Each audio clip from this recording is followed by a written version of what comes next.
estudio de esta semana se llama El poder sobre el pecado. Hemos estado viendo Mateo 9, Mateo 8 y hoy vamos a empezar con Mateo 9, que es la continuación de cómo Jesús tiene poder sobre la naturaleza, tiene poder sobre lo físico, sobre lo sobrenatural, que lo dijo el estudio pasado Jesús, sobre el mundo espiritual. Y en este caso, algo muy importante es el poder sobre el pecado. Y bueno, vamos a orar. Dios mío, te queremos dar las gracias por esta oportunidad de escucharte, de entender lo que tú nos quieres mostrar, de que tú eres misericordioso y tu gracia está con nosotros. Gracias a ti por las personas que están mejor de salud y te queremos pedir por las que todavía no están tan bien.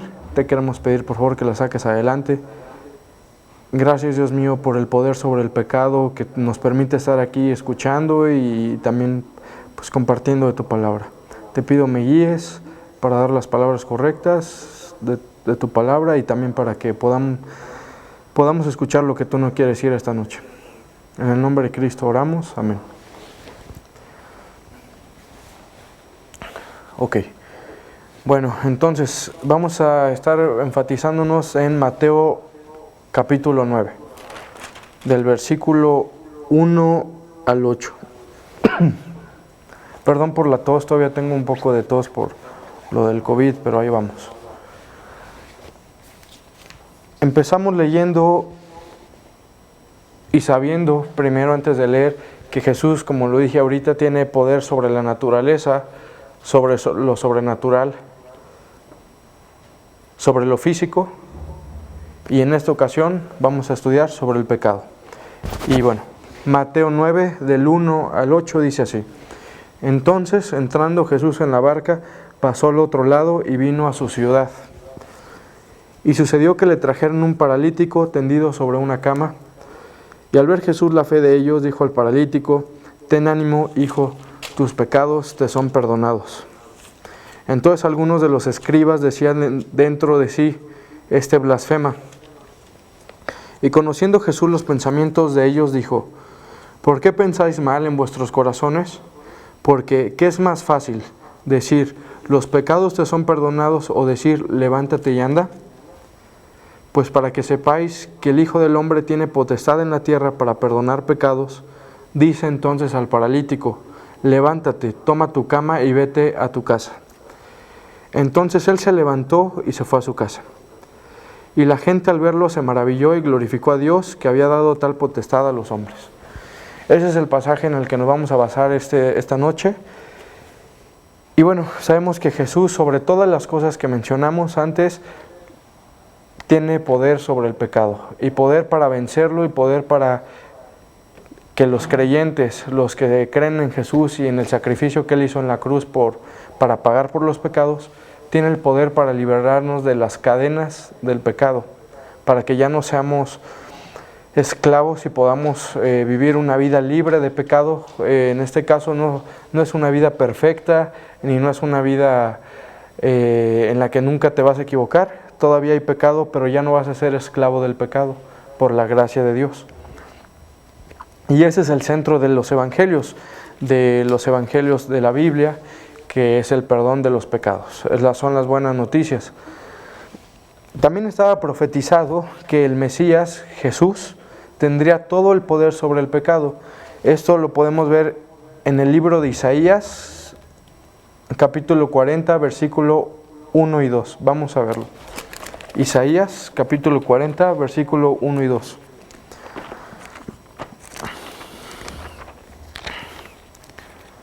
Dice así: Consolaos, consolaos, pueblo mío, dice vuestro Dios. Hablad al corazón de Jerusalén, decidle a voces que su tiempo es ya cumplido, que su pecado es perdonado, que doble ha recibido de la mano de Jehová por todos sus pecados. Aquí nos podemos enfocar en que dice que su pecado es perdonado. La misericordia de Dios perdona nuestros pecados si es que nos arrepentimos.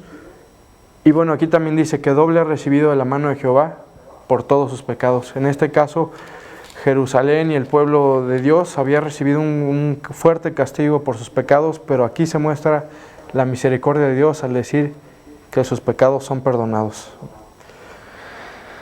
Entonces Jesús, como Hijo de Dios que vino a la tierra hace más de 2000 años a morir en la cruz por nosotros, tenía el poder que solo estaba reservado a Dios mismo.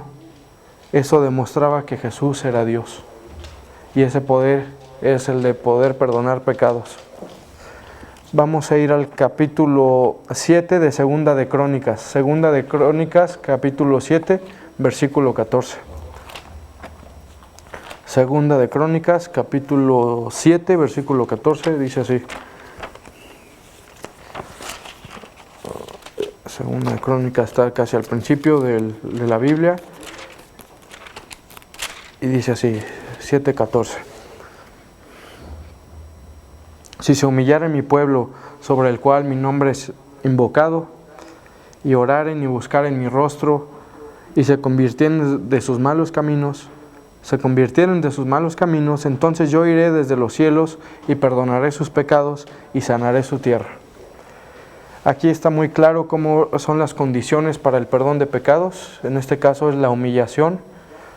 Y esa humillación, esa humildad yo creo que debe permanecer.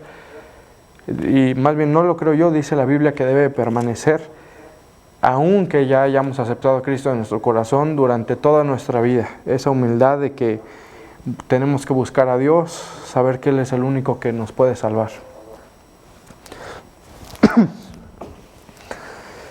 Este pasaje que acabamos de leer de Mateo 9, el del paralítico, nos muestra el poder de Dios, el poder de Jesús y su poder para sanar no solo las enfermedades, sino también el pecado, que es la necesidad más profunda del hombre, ser librado del pecado.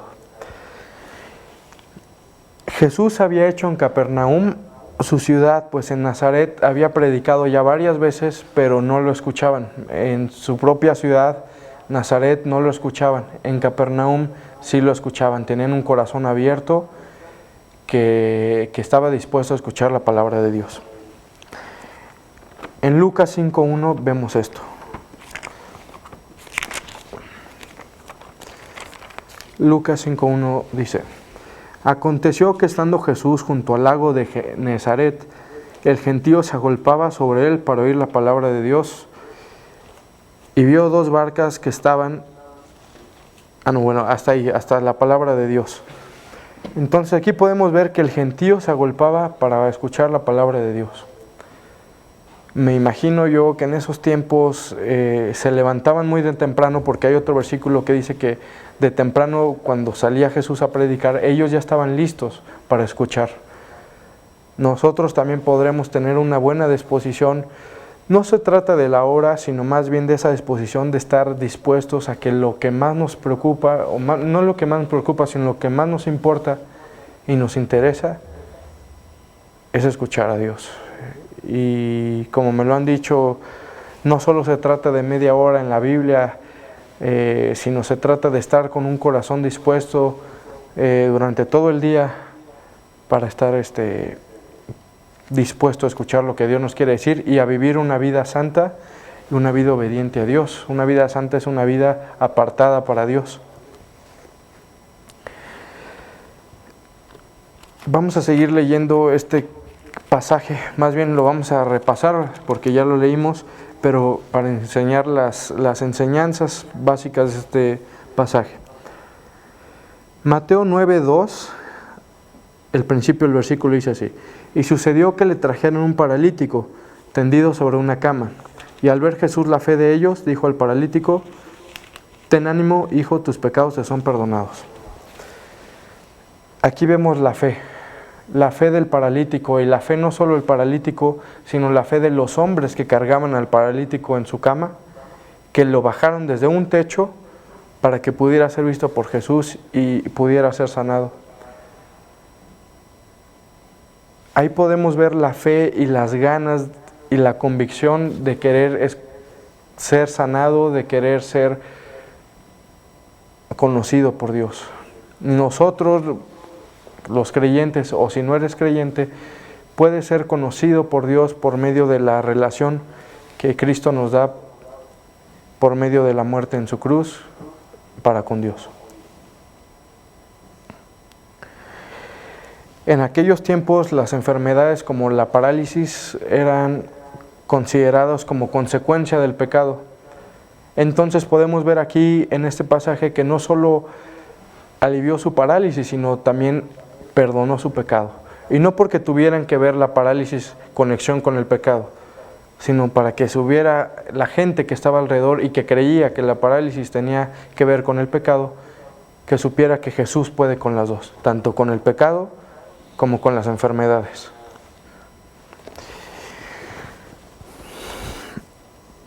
Su fe era tan grande que ningún obstáculo iba a detenerlos. En Marcos 2:4, Marcos capítulo 2, versículo 4, podemos ver cómo demostraron su fe. Marcos 2:4 dice: y como no podían acercarse a él a causa de la multitud, descubrieron el techo de donde estaba y haciendo una abertura, bajaron el lecho en que yacía el paralítico. Subieron hasta el techo, hicieron una abertura y por ahí bajaron al paralítico para que fuera visto por Jesús. Es un esfuerzo, y como mi amigo Jesús una vez me dijo: esforzaos en la gracia que es en Cristo Jesús. Eso quiere decir que también acercarnos a Dios implica un esfuerzo, implica de todo corazón querer seguirlo. Y eso es algo tan importante que nos pide Dios. Pero eso todo conlleva y es el principio de la fe, lo que este paralítico tenía. Yo les puedo comentar de mi vida más bien, cómo por la fe en Jesús y por la fe en su perdón de pecados, por medio del sacrificio en la cruz, cuando hace aproximadamente 8 años, cuando yo me convertí a Cristo en el 2013, en diciembre del 2013, y yo estaba pasando esos meses anteriores y años anteriores por etapas muy fuertes de ansiedad, de temor mental, de miedos muy ilógicos y de cosas duras que no solo afectaban la mente, sino también el corazón, porque tenemos emociones y sentimientos. Gracias a Dios que me permitió tener fe en Él y que me llamó por medio de una invitación, primero a un estudio bíblico en una casa, y bueno, después de ahí yo pude aceptar a Cristo en mi corazón, después de algunos meses de ir asistiendo a esos estudios. Dios cambió mi vida. Ya no soy esclavo de eso, de esas ansiedades, de esos miedos. Y no puedo mentir, porque aquí está mi buen amigo Jesús, que me escucha luego todos los achaques que tengo o ansiedades que tengo, que sigo teniendo hasta el día de hoy. Pero ya no soy esclavo, ya no estoy desesperado como antes lo estaba. Porque Cristo sanó mi corazón y sanó mi enfermedad. Pero antes de eso me perdonó mis pecados, porque ese es el principio de una relación con Dios, el perdón de pecados, la humillación y la humildad de acercarte a Jesús considerándote un pecador que le ha regado. Y un pecado puede ser un mal pensamiento, un enojo, una envidia, lujuria, glotonería, muchas cosas que vienen aquí en la Biblia, pero que cuando vamos dispuestos a pedirle perdón a Dios y que Él nos transforme, yo puedo decir de mi propio testimonio que es real el cambio que puede hacer, no solo en lo físico, en la mente, sino más que nada en el corazón. Porque en lo físico, en la mente, pues un medicamento te puede tranquilizar, hay muchos antidepresivos y todo, y te ayudan, obviamente. Pero en el corazón ningún antidepresivo te ayuda. A transformar el corazón, nada te lo puede ayudar más que Cristo. O sea, nada, ni la terapia, nada, solamente una verdadera transformación por medio de la Biblia. Y bueno, Jesús sabía lo que había en los corazones de este hombre paralítico y de los hombres que lo venían cargando en su lecho. Primera de Samuel 16:7 nos va a dar una idea sobre esto. Primera de Samuel 16:7.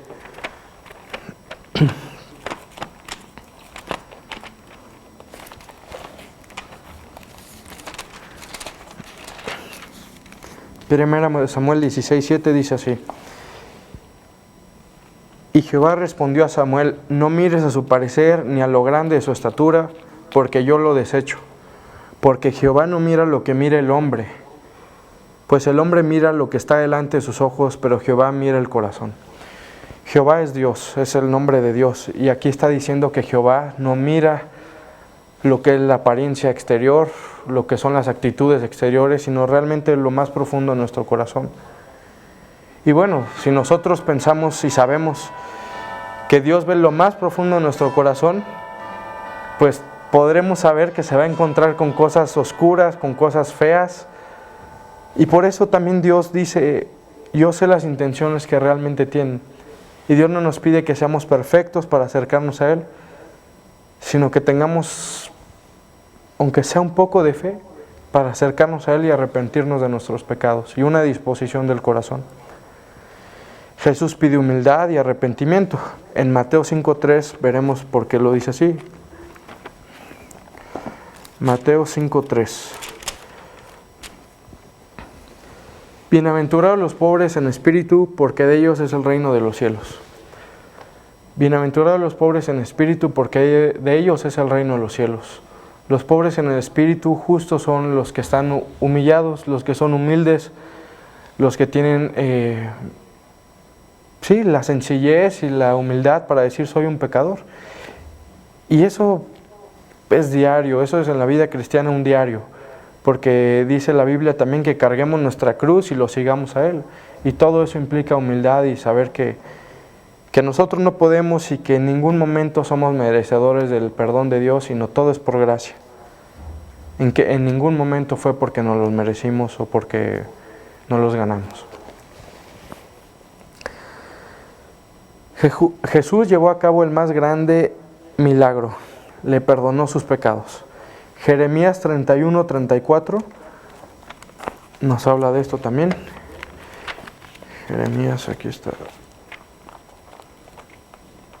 Jeremías 31:34.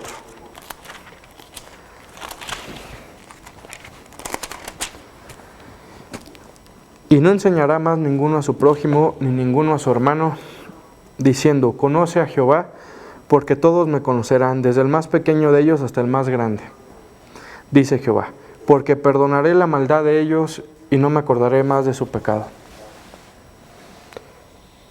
Dios nos perdona no porque nosotros nos lo merezcamos o porque seamos buenos, es más, Él mismo nos trae a su conocimiento y al arrepentimiento. Es otra de las razones más grandes para poder alabar a Jesús y a Dios. El más grande regalo, el perdón de pecados, para la necesidad más urgente, el pecado. El pecado trae varias cosas a la vida de los seres humanos: destrucción, muerte, miseria, dolor, entre otras. Y el versículo de Juan 10:10 dice: el ladrón no vino sino para hurtar y matar y destruir. Yo he venido para que tengan vida y para que la tengan en abundancia. Cuando dice yo he venido, está hablando Jesús, está hablando de que Él viene para que tengamos vida y tengamos en abundancia. Librados de la más grande necesidad que todos tenemos, que es ser libertados del pecado. Jesús usó un tierno llamado cuando le dijo: ten ánimo. Jesús le dice: ten ánimo, esfuérzate, porque yo estoy contigo y porque yo soy todopoderoso. Eso implica lo que le dice ten ánimo, porque realmente el ánimo único que podríamos tener es el saber que Cristo está con nosotros. También Jesús usó también la frase, o más bien la expresión hijo, que también denota ternura y amor. Jesús diciéndole: hijo, ten ánimo al paralítico. No sé cómo me sentiría yo si a mí me dijera Jesús, y a mí fuera el que me dijera Jesús: hijo, ten ánimo, en persona. Pero yo sé que a todos nos los dice: hijo, ten ánimo, en las diversas pruebas que tenemos en la vida diaria, ¿no? Hijo, ten ánimo. Y a veces vemos a Jesús, o yo lo he visto como alguien muy estricto, pero no solo es estricto, no, o sea, no solo se trata de eso, porque aquí vemos su ternura. Hijo, ten ánimo, nos ama mucho. Wow, qué padre. Mateo 9:3 es el mismo pasaje que estamos leyendo, pero vamos a ver esta parte que dice en Mateo 9:3.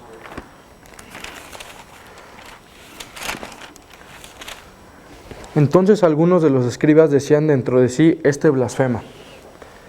Estos escribas estaban hablando y pensando dentro de sí mismos, y Jesús, que podía leer o saber lo que estaba dentro de sus mentes, dentro de sus corazones, ellos decían este blasfema, porque decía Jesús, tus pecados te son perdonados. Y sabían ellos, porque eran estudiosos de la ley, que los pecados solo pueden ser perdonados por Dios. Entonces, al decir eso, Jesús se hacía igual a Dios, porque Él es Dios. Jesús es el Hijo unigénito de Dios, pero a la vez es Dios mismo. Dios que vino a la tierra a pagar por nuestros pecados, con todo el amor que apenas nos podemos imaginar. Estos hombres, estos escribas, fariseos, sentían furia, sentían una molestia, y lo que era para el paralítico un quebrantamiento y un gozo enorme porque podía volver a caminar, podía volver a moverse, ellos no sintieron esa empatía y eso mismo, no se gozaron con él. Ellos les importaba más lo que estaba, según esto, haciendo mal Jesús, que no lo estaba haciendo mal porque Él es el Hijo de Dios y Él puede perdonar pecados. Ellos decían que Jesús no podía perdonar pecados porque era un hombre, pero no. Jesús era más que un hombre, es el Hijo unigénito de Dios, hecho hombre.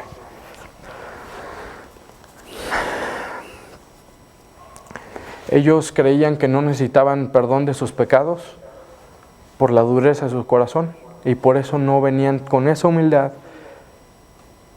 que vino el paralítico con las personas que lo cargaron, que hasta abrieron un hueco en el techo para que pudiera ser visto por Jesús y pudiera ser sanado y pudiera ser perdonado. No reconocían a Jesús como Dios y lo acusaban de blasfemia, y aún decían que trabajaba para el demonio. Esto lo vemos en Mateo 9:34, en el mismo capítulo 9, versículo 34. Pero los fariseos decían, pero el príncipe de los demonios echa fuera a los demonios. Esto no es así. Jesús no tiene nada que ver con las tinieblas, porque Él es el Hijo de Dios. Él es solamente luz.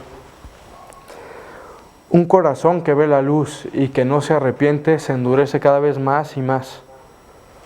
Un corazón que está viendo ahí la luz de Jesús, como lo están viendo los fariseos, o como la puedes ver tú hoy, si no eres creyente y no te quieres arrepentir, puede ser que tu corazón se esté endureciendo más y más, porque Dios lo que nos pide es humildad. Y bueno, la furia de estos hombres, de estos fariseos, escribas, se fue aumentando y aumentando, porque también tenían miedo a que Jesús estaba hablando con autoridad y estaba haciendo milagros y estaba haciendo cosas increíbles, y les estaba quitando el poder que ellos creían que tenían, y eso hizo que le planearan su muerte. Ellos fueron los que planearon detrás, en lo secreto, planearon la muerte, la crucifixión de Jesús, porque aborrecieron la luz porque sus obras eran malas, ¿no? Lo dice Juan también.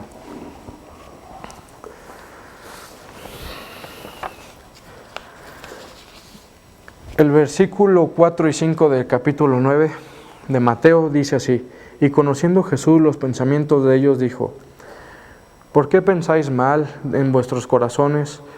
Porque ¿qué es más fácil decir, los pecados te son perdonados, o decir, levántate y anda?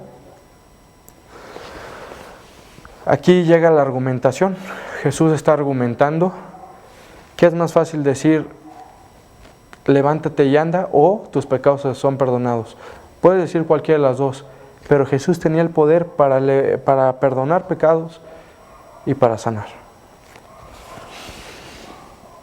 Ellos sabían que tanto sanar como perdonar pecados eran igualmente imposibles para el hombre. Solo Dios lo puede hacer, una y otra. En estas declaraciones, Jesús se hace igual a Dios, porque dice, tus pecados te son perdonados. La dureza de los corazones de los fariseos no lo querían ver y muchas veces yo también ignoré mucho tiempo a Dios, no le di la importancia que se merece como el Señor y Salvador de mi vida. Y la dureza de nuestros corazones puede llegar a ser eso. Podemos pensar que no estamos pecando, o podemos pensar que no somos pecadores, o que lo que estamos haciendo no está nada grave, o que no estamos haciendo un homicidio o algo así, que son mentiras piadosas, o que no sé, o que no es natural o algo así, pero no, realmente es una ofensa contra Dios. Y Dios nos pide arrepentimiento. En este pasaje no lo dice, pero durante todos los 4 evangelios menciona el infierno. Jesús es el que más habla sobre el infierno. En toda la Biblia Jesús es el que más habla sobre el infierno. Y no porque viniera a condenar al mundo, sino porque vino a salvar al mundo y sabe la realidad del infierno. En ese infierno todos nos merecemos ir porque hemos pecado, aunque sea una vez. Pero por la muerte y sacrificio de Jesús, que Él pagó y cargó nuestros pecados, Él fue el sustituto de nosotros en la cruz. Pero no solo eso, Él fue el sustituto perfecto, porque Él nunca pecó y Él siempre fue limpio y es el Hijo unigénito de Dios. Un castigo tan grave necesitaba una salvación tan grande, que es la salvación de Jesús. Mateo 9, 6 y 7 dice así: pues para que sepáis que el Hijo del Hombre tiene potestad en la tierra para perdonar pecados, dice entonces al paralítico, levántate, toma tu cama y vete a tu casa. Entonces él se levantó y se fue a su casa. El poder divino de Dios, que en un instante hizo que se levantara el paralítico y literalmente se fuera a su casa. No sé cuántos años tuvo este paralítico esta parálisis. No me imagino el sufrimiento que una persona con parálisis puede llegar a sufrir. Pero también me imagino, y apenas me puedo imaginar, y ustedes también se podrán imaginar, después de la parálisis, el poder caminar e ir a tu casa en un instante, ha de ser la cosa más preciosa que te pueda pasar. Bueno, ha de ser increíble. Pero más precioso que eso aún es el perdón de los pecados. Porque puedes andar como muchos de mis amigos y yo andamos, no somos paralíticos porque Dios así lo ha permitido. Pero si no tenemos perdón de pecados, no tenemos nada. Jesús es el que nos perdona y que nos ama y que nos busca.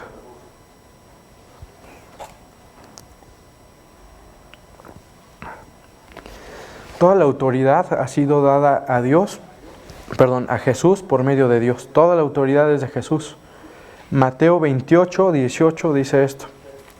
Mateo capítulo 28, versículo 18, sí. 28, 18.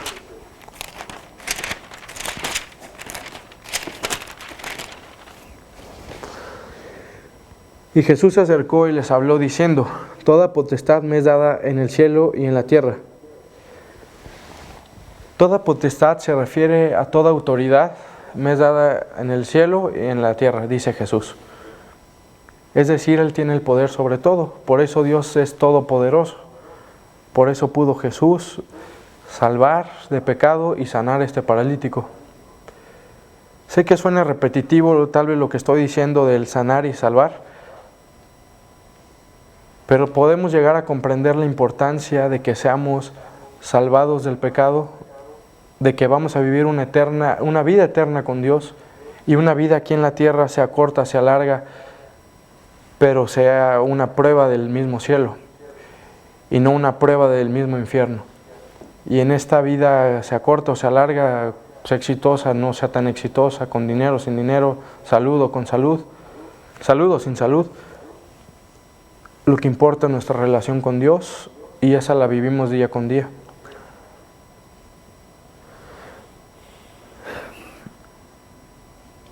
Jesús puede sanar a todo corazón quebrado. Hace poco estaba hablando con alguien y me dijo, yo estoy quebrado como tú también estás quebrado. Y yo le dije, no, yo ya no estoy quebrado. Jesús me salvó. Y sí, tengo mis problemas, tengo mis cosas duras y bastante fuertes, porque vivo en un cuerpo que ya está enfermo por el pecado, ¿no? O sea, el pecado da lugar al cuerpo caído y a la mente caída. Pero sé que ya no estoy quebrado, y si hay algunas grietas en mi corazón, sé que Jesús la está sanando, pero ya no estoy desamparado. Esa es una cosa increíble, porque puede haber grietas o cicatrices, pero ya la está sanando Jesús, y algunas las ha sanado por completo, pero ya no estoy desamparado. Lucas 5:25 nos dice esto del corazón. Lucas 5:25.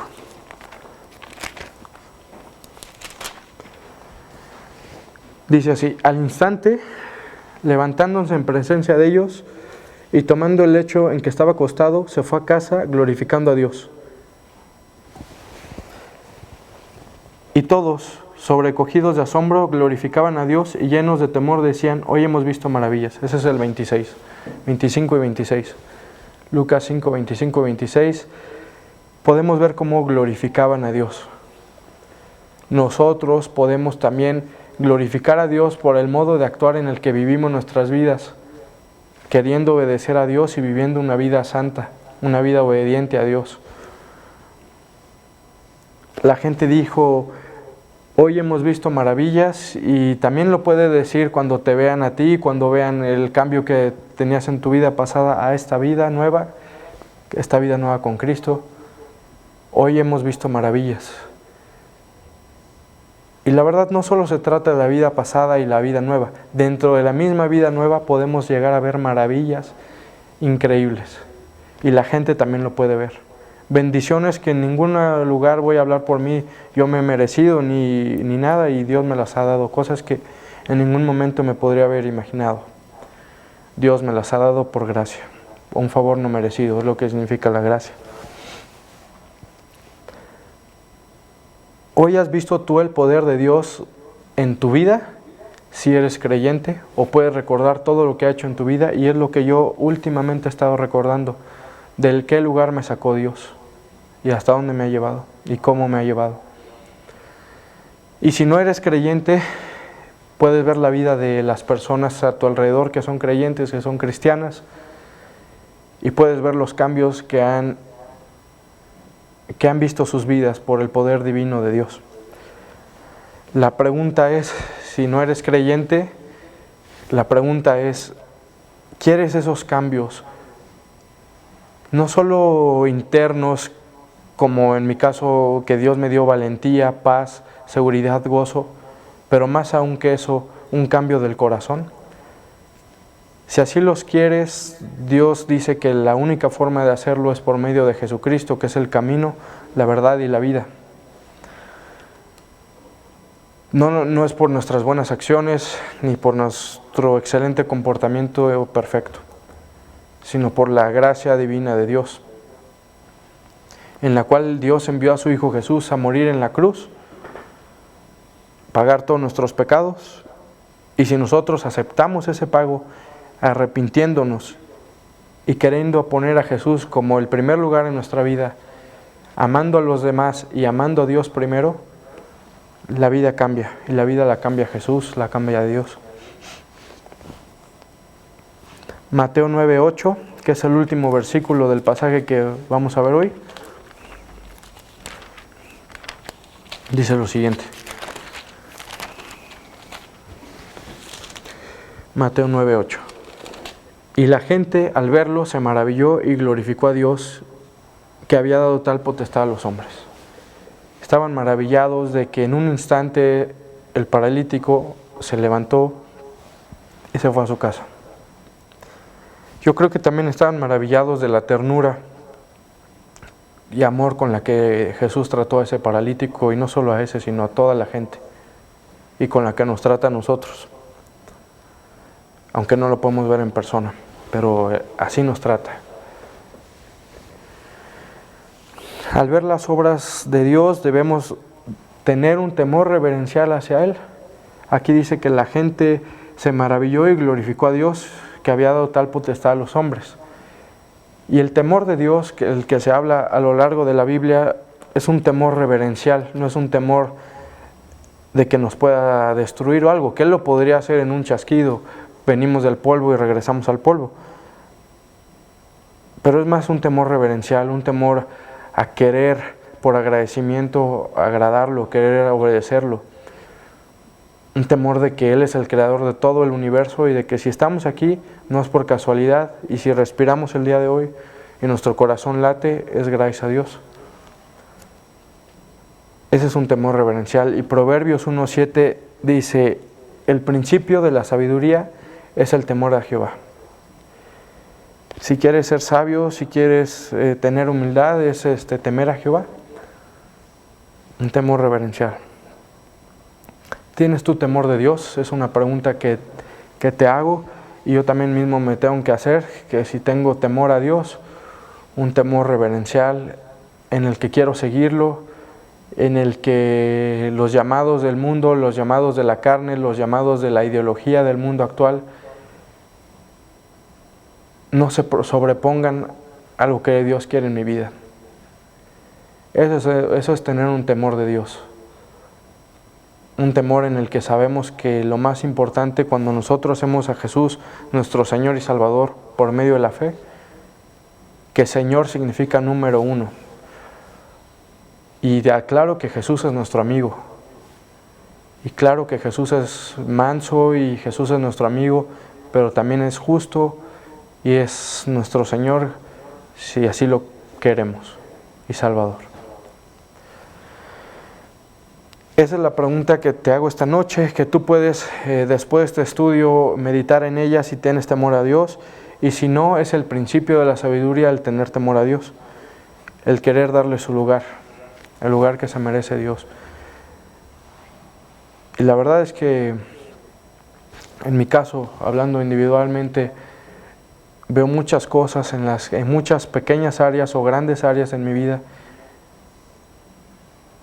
en las que mis intereses propios muchas veces llegan a pagar los intereses que Dios quiere para mi vida. Y eso no es temer a Dios. Eso es creer tal vez que puedo ser más inteligente que Dios, al creer que la forma en la que hago las cosas es mejor que la que Dios me dice que haga. Para terminar este estudio, Dios quiere que lo glorifiques y adores con tu vida, siguiendo a Jesús como Él anduvo. Andar como Él anduvo, dice otro versículo de la Biblia, que debemos andar como Jesús anduvo, con esa misericordia, con esa confianza en Dios Padre, con ese amor que me ha dado, y que yo sé que si eres creyente, también lo has sentido. Y si no lo eres y me estás escuchando esta noche, créeme, Jesús te ama y te está buscando. Ese es el estudio de hoy, ese es el estudio del poder sobre el pecado. El poder más grande que tiene Jesús, Dios, para liberarnos de esas cadenas que nos tienen atados a una vida que no vale la pena vivir. O más bien, cuando nos libera de esas cadenas, podemos llegar a vivir una vida que realmente vale la pena vivir. Los estimulo y les pido que mediten en eso de si tenemos temor de Dios. Voy a terminar este estudio con una oración y ya. Gracias, Señor, por permitirnos saber el poder sobre el pecado, el poder que tú tienes sobre todo lo que tú has hecho. Esas cosas estamos incluidos nosotros, los seres humanos. Gracias por tu misericordia, por tu poder, por llamarnos y por ser también nuestro amigo y también nuestro Señor. Te pido que bendigas esta semana que acaba y la que sigue, que podamos meditar y seguir en tu camino y volver a tu camino. También te pido por la salud física, mental y espiritual de las personas que no están bien, y te damos gracias por las personas que ya están mejorando. En el nombre de tu Hijo Jesús oramos, amén. Pues muchas gracias por escuchar. Espero que sea algo bueno para ustedes y que podamos, tanto ustedes como yo, ver que somos libres del pecado y que podemos andar con libertad, pero siempre temiendo a Dios. Que Dios los bendiga. Un abrazo.